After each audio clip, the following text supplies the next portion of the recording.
Di dalam Injil Matius pasal ke-6 ayat ke-12, kita diajarkan di dalam berdoa untuk apa? Untuk mengampuni. Injil Matius pasal ke-6 ayat ke-12.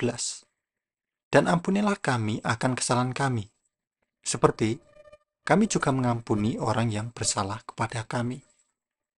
Jadi kalau ada orang-orang yang bersalah kepada kita, entah itu mantan, kan biasanya gitu. Entah itu mungkin mantan, atau saudara, atau teman. Intinya orang-orang lain yang telah pernah berbuat salah kepada kita, kita ini harus mengampuni mereka. Kenapa? Harus mengampuni. Karena kalau kita nggak mengampuni orang lain, bagaimana kemudian Tuhan mengampuni kita juga itu?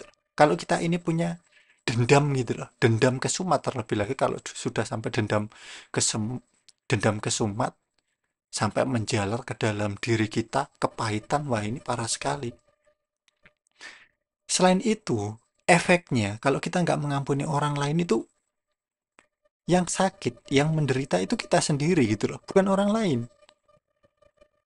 Mungkin ya, ketika orang lain bersalah kepada kita, kemudian orang lain itu mungkin sudah minta maaf ya, mungkin sudah minta maaf.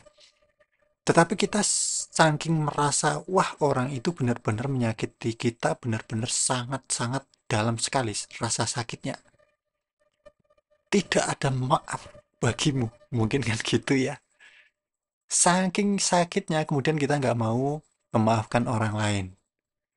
Justru kita yang merasakan sakit itu kita gitu loh. Kenapa bisa begitu? Orang lain sudah minta maaf, orang lain sudah lupa. Mau kamu maafkan atau enggak, intinya saya sudah minta maaf dengan tulus. Mungkin orang lain yang pernah berbuat salah sudah seperti itu ya. Mereka sudah terlepas, sudah bebas. Sudah nggak ada beban. Dia sudah minta maaf juga. Sedangkan kita, kalau kita nggak mau mengampuni, yang terbebani kita itu loh. Kita menyimpan akar kepahitan itu. Wah, orang itu menyakiti saya, nggak ada kata maaf. Orang ini orang ini sudah melukai saya, nggak ada kata-kata ini. Ya nggak ada. Udah intinya gitu terus sudah. Kita yang tersiksa itu loh. Bener kan? Pasti teman-teman tahu merasakan ini. Dan saya sendiri pun sering mengalami hal-hal yang seperti ini gitu loh.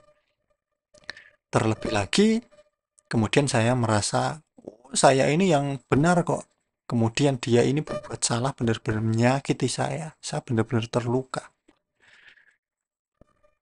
Setiap hari, kemudian setiap waktu, teringat luka itu, rasa sakit itu. Meskipun bahkan sampai sekarang ini saya juga ada gitu. Rasa-rasa kekecewaan, banyak saya mengalami rasa-rasa kecewa itu gitu loh. Dari orang-orang yang mungkin saya rasa mereka menyakiti saya gitu loh. Itu yang membuat saya menderita gitu loh. Jadi mau nggak mau kita ini benar-benar harus memaafkan. Benar-benar harus ikhlas gitu loh. Kalau kita kemudian bisa memaafkan, kemudian kita bisa ikhlas, oh ya udahlah, oke saya memaafkan. Udah, di dalam doa kita udah enak gitu loh. Kalau kita doa Bapa kami, kita diajarkan Tuhan Yesus doa Bapa kami, kemudian di dalamnya terkandung dan ampunilah kami akan kesalahan kami, seperti kami juga mengampuni orang yang bersalah kepada kami. Jadi doa ini bukan bualan, gitu loh. Bukan cuma sekedar ucapan kata-kata.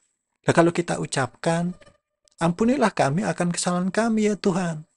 Seperti kami juga mengampuni orang yang bersalah pada kami. Beneran atau enggak mengampuni itu? Nah kalau kita nggak bisa mengampuni, nggak mau mengampuni orang lain, tetapi kita berdoa Bapa kami ini, salah satunya yang terkandung di dalam Injil Matius pasal ke-6 ayat ke-12 ini untuk apa kita sebutkan, ucapkan doa Bapa kami ini kalau kita nggak bisa mengampuni gitu loh. Jelas ya? Nah, Efesus pasal keempat ayat ke-31. Segala kepahitan, kemarahan, pertikaian, dan fitnah hendaklah dibuang dari antara kamu. Demikian pula segala kejahatan. Intinya semuanya, hal-hal kepahitan, kemarahan, yang membuat diri kita ini benar-benar pahit, rasanya nggak enak, kobar-kobar kemarahan, kebencian, itu harus dihilangkan. Itu harus dihilangkan karena itu bertentangan dengan iman Kristen, ajaran Tuhan Yesus. Sangat bertentangan.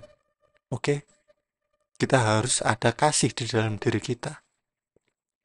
Selain efeknya ke dalam diri kita itu sebenarnya membuat beban, menyakiti kita sendiri kalau kita nggak bisa mengampuni.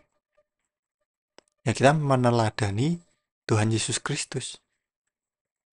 Ketika Tuhan Yesus Kristus datang ke dunia ini, bahkan memberikan nyawanya menjadi tebusan bagi banyak orang, yang dibalas apa?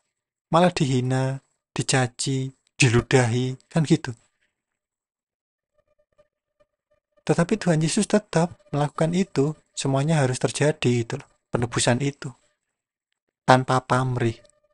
Karena Tuhan Yesus Kristus benar-benar mengorbankan dirinya, kasihnya, ketulusannya, gitu loh. Kita bisa belajar dari Tuhan Yesus Kristus.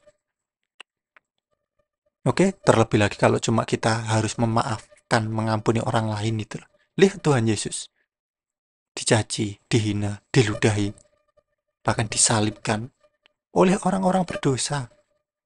Oleh orang-orang berdosa.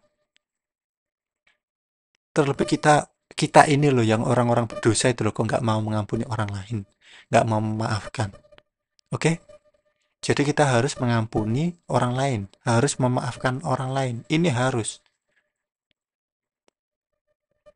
Kalau kita bisa mengampuni, kita bisa memaafkan, teman-teman akan seperti tarik nafas itu lega nantinya. Fresh, terlepas dari beban-beban itu. Ampuni, seberat apapun. Ampuni, maafkan. Oke? Nah, Pak kawan, cukup sekian dulu video kita kali ini. Damai Tuhan kita Yesus Kristus memberkati, menyertai kita semua. Amin.